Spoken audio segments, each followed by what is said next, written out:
Haleluya, haleluya. Nongeye kubasuza bene data, abakunzi ba Anaweza. Ndabifuriza umugisha w'Imana n'amahoro y'Imana. Ni karibu muri wa mwanya wacu mwiza wo kuganira ku ijambo ry'Imana. Uwiteka bishimire, abagirire neza, abaha umugisha, abahe guhaha no kuronka. Mu izina rya Yesu, Uwiteka abagwize abagurira imbago. Reka dusenge, turagushimira Uwiteka Imana yacu. Imana ikomeye nziza yuzuye ubwiza n'imbaraga, Imana yaremye ijuru n'isi. Tugushimiye umunsi mwiza waduhaye ngo tunezere gumanyagora ku ngoma. Duha umugisha mwami Imana mu mwanya mwiza wo kuganira ku ijambo ry'Imana. Abakunzi ba Anaweza Daima baha umugisha, ubagurira imbago, ubiteho bitwararike mwami. Ubagirire neza, ubahaze mu byifuzo byabo byose. Kristo ngwino ukorere iby'ubutwari muri twebwe. Mwuka wera, urabizi ko tutabishobora tutari ku mwana wawe. Tuyobore, utwigishe, uduhugure kandi tuganirize. Tukugirireho umugisha kugira ngo dukomeze kwamamaza ubwami bwawe. Izina ryawe nirishimwe mu izina rya Yesu. Amen, amen. Bakunzi ba Anaweza Daima, muri abantu b'ingenzi muri uyu muhamagaro, muri abagaciro ndetse no mu buzima bwanjye. Uwiteka abaho umugisha kuko dufatanije kwagura ubwami bwe. Haleluya.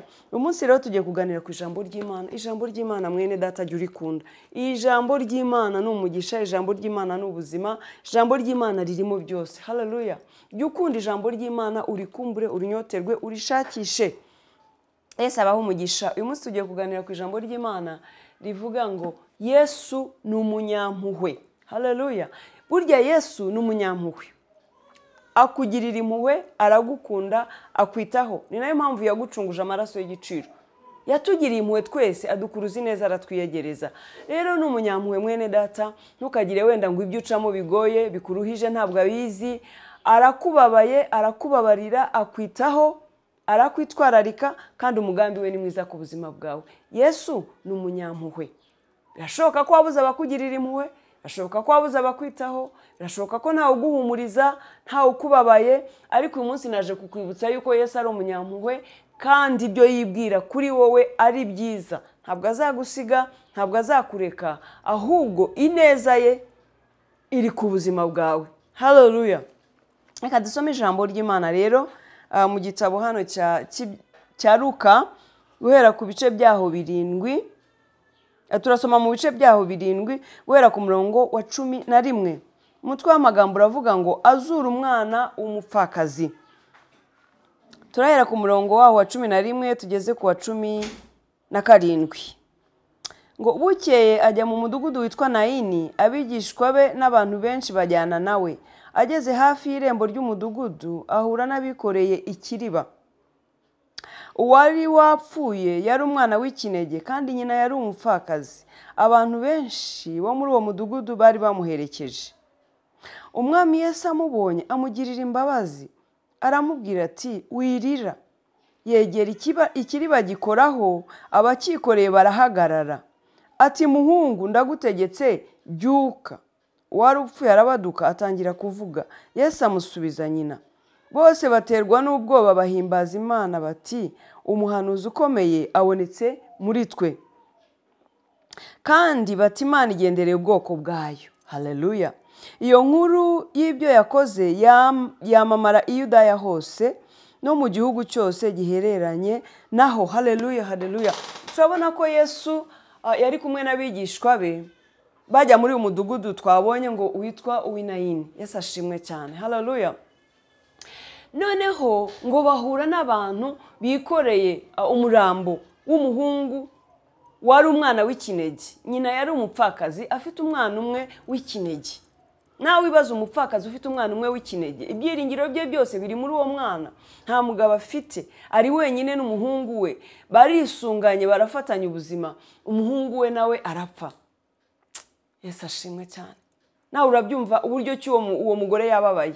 Umupfakazi mu by'ukuri yarababaye cyane. Hanyuma Yesu ahura n'abantu bamuherekeje gushyingura umwana we, bafite umurambo bawikoreye. Yesu ashimwe cyane. Ngo amubonye amugirira imbabazi. Umupfakazi ariho arira, ibyiringiro bye byashize, kwizera kwe kwashize, yumva ubuzima bwe buhagaze. Haleluya. Nkuko nawe ushobora kuba wumva ubuzima bwawe buhagaze kubera ibibazo bitandukanye, kubera amakuba atandukanye urimo. Uriho urarira, wenda ntawo kugufasha, ntawo gushyigikiye cyangwa ntawabishobora, kuko hari aho abantu bagarukira. Ariko wibuke ko Yesu ari umunyampuhwe mwene data. Yesu burya kugirira imbabazi kandi akwitayeho. nuko abonye wa mupfakazi ngo amugirire imbabazi, yumva aramubabari, abona ko ibyiringiro by'uwo mupfakazi byashize byari biri muri uwo mwana, abona amakiriro yari uwo mwana, abona ejo hazaza hari mu buzima bw'uwo mwana, arangije umwana we arapfa w'ikinege. Uribaza ko uwo mupfakazi yari asigaye mwene data. Haleluya. Nta kindi rero abantu bari bashoboye kumufasha uretse kujya kumutabara no kumuherekeza gushyingura, no kumubwira ngo ihangane niko bimera, komera. Ariko Yesu ngo amubonye abona amarira y'uwo mupfakazi amukora ku mutima. Yesu ashimwe cyane. Uzi ko burya Yesu akureba umubabaro wawe ukamukora ku mutima? Uzi ko akubabara? Naje kukwibutsa ko Yesu akubabaye, akwitayeho, kandi ko yuzuye impuhwe n'urukundo mwene data. Ibibazo ucamo ntibigushyire kure ngo wibwire ko Imana yakwibagiwe. Yesu ni umunyampuhwe kandi aragukunda urukundo ruhoraho rudahinduka. Ngiye nshobora kugukunda none bitewe n'icyo ngukundiye, ejo icyo nagukundiye cyaba kitakiriho, urukundo rwanjye rugashira. Niko bana b'abantu tumeze. Ariko Yesu adukunda urukundo ruhoraho rudahinduka, rudakurwaho n'ikintu icyo ari cyo cyose. Haleluya. Noneho ngo amubonye amugirira impuhwe, yegera wa murambo ngo awukoraho, aravuga ati muhungu byuka, haguruka muhungu. Yesu ashimwe cyane. Haleluya. Uwiteka umwami w'amahoro akore ku byawe byari bipfuye bizuke, akore ku mishinga yawe yari ihombye, aho byari bikuyobereye bikunaniye utazi aho bizaca nuko bizagenda, abikoreho abizura bihagurutse mu izina rya Yesu. Akore ku mubiri wawe wari wuzuye indwara, wari umeze nk'upfuye, mu izina rya Yesu ubyuke uhaguruke wambara imbaraga zo gukora iby'ubutwari. Haleluya. Akore ku marangamutima yawe yari yarapfuye kubera kwiheba, kubera agahinda, kubera imibabaro, ayazure uhaguruke ukorere umwami, wamamaza imbaraga ze no kugira neza kwe. Umwami Yesu ashimwe cyane. Haleluya. Ngo umuhungu arazuka, arabyuka, arahaguruka. Ngo Yesu amusubiza nyina, amusubiza wa mupfakazi. Yesu ashimwe cyane. Yesu agusubiza ibyawe wanyazwe. Yesu agusubiza ibyiringiro byawe umwanzi yakunyaze. Yesu agusubiza umugisha wawe n'ubutunzi bwawe umwanzi Satani yakunyaze. Yesu agusubiza amahoro yawe wanyazwe mwene data mu izina rya Kristo Yesu. Haleluya. Ngo Yesu amusubiza nyina. Umupfakazi ndibaza ko yahoberanye n'umwana we, bose bakarira amarira y'umunezero. Yesu ashimwe cyane. Ndakwifuriza kurira amarira y'umunezero. Uwiteka kwiteho agutunguza ineza ye, urira amarira y'umunezero mu kimbo cy'amarira y'agahinda. Haleluya. Imana yacu irashoboye mwene data, ntawe utagukura, nta kitakora. Uwiteka ni umunyambabazi, ni umunyebambe, ni umukunzi mwiza udahemuka, kandi kugira neza kwe ni kwinshi. Haleluya.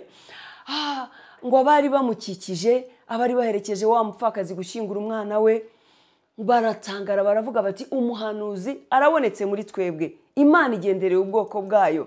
Iyo nkuru ngo yamamara mu mudugudu wose, ibitangaza byakoretse, bose batangazwa n'ibyo Imana ikoze. Ndakuhanuriye ngo mu izina rya Yesu Kristo, muri iyi minsi uhereye none gukomeza, abantu batungurwe, batangazwe n'ibyo Imana igukoreye, abantu bahururire kureba ineza y'Imana mu buzima bwawe.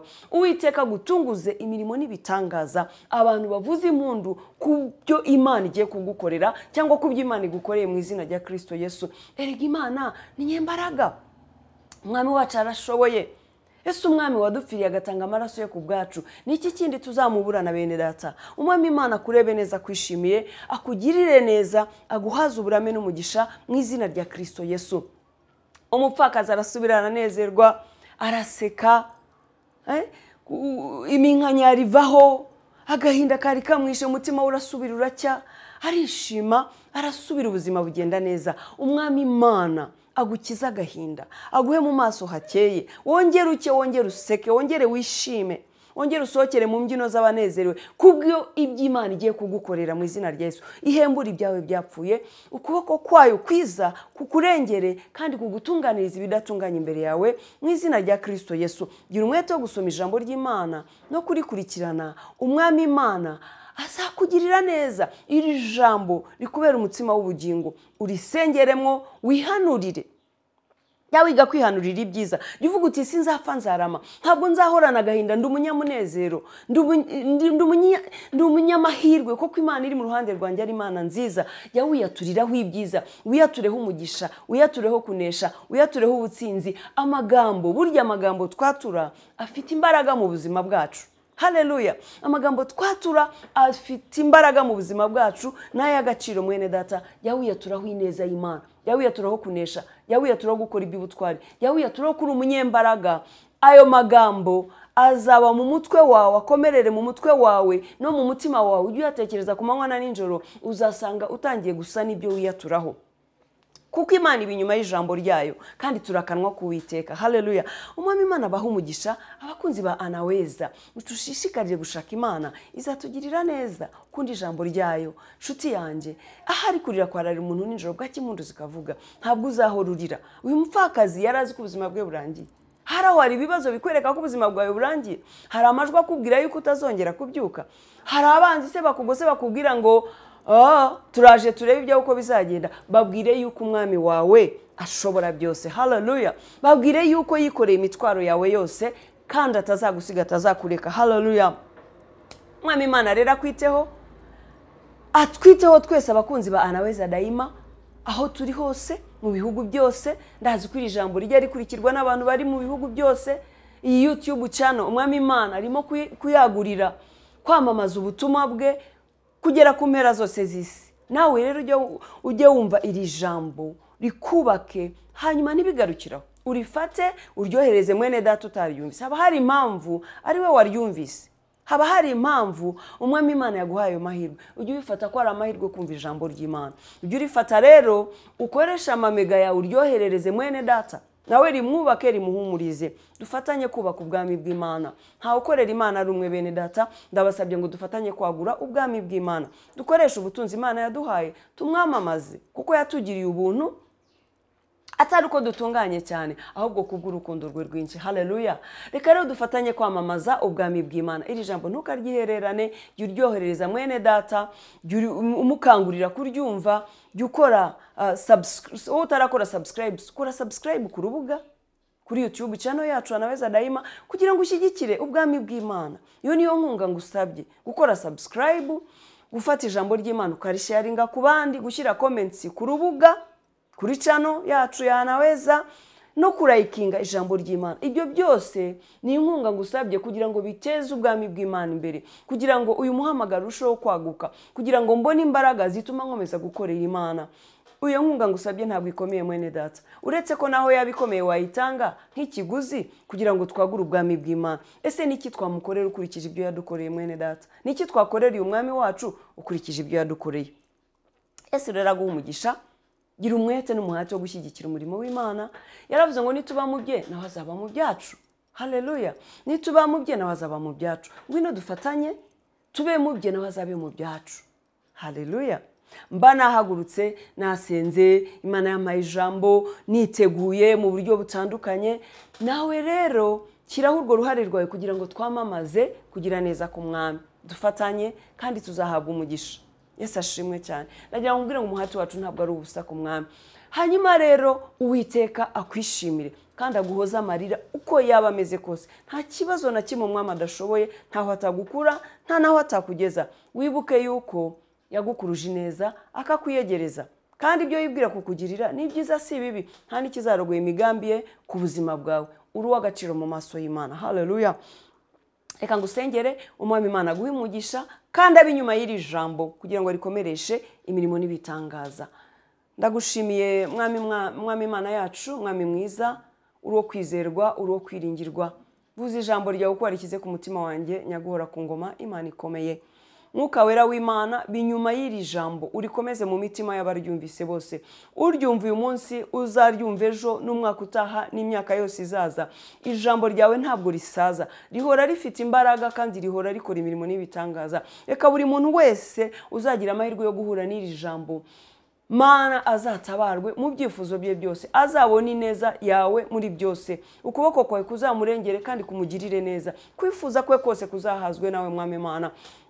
rengera abana bawe kandi ubashyigikire ubahaze uburame n'umugisha mu izina rya Kristo Yesu. Ukomeze kwagura ubwami bwawe, ukomeze gushyigikira Anaweza Daima kugira ngo mwami tugukorere, tukwamamaze, tukubwire abatakuzi. Twarahagurutse, waravuze ngo ntumende, ninde natuma, ninde watugendera. Mwami Yesu, yewe narahagurutse, n'abakunzi ba Anaweza Daima turahagurukanye, turafatanya uko dushobojwe n'Imana. Komeza uzane n'abandi bashyigikira uyu murimo, n'abandi bahagurukira kufatanya natwe mwami, twamamaze ubwami bwawe kugera ku mpera z'isi. Ndabizi neza ko umuhati wacu atari ubusa ku mwami, niko ijambo ryawe ritubwira. Ndabizi ko ingororano zihari ku bantu bose mwami bahagurukiye gushyigikira uyu murimo. Urakoze, narakubonye, uri mwiza, ugira neza, urakora kandi mwami Imana ukabigaragaza. Izina ryawe nirishimwe, rihabwe icyubahiro, indimi zose zature kuri umwami kandi amavi yose agupfukamire. Turagushimye mwami, twarakubonye, uri wo kwizerwa no kwiringirwa. Icyubahiro no guhimbazwa n'ibyawe data mwiza, mu izina rya Kristo Yesu. Abakunzi ba Anaweza, Uwiteka abahe umugisha, mugubwe neza muri byose. Shalom shalom.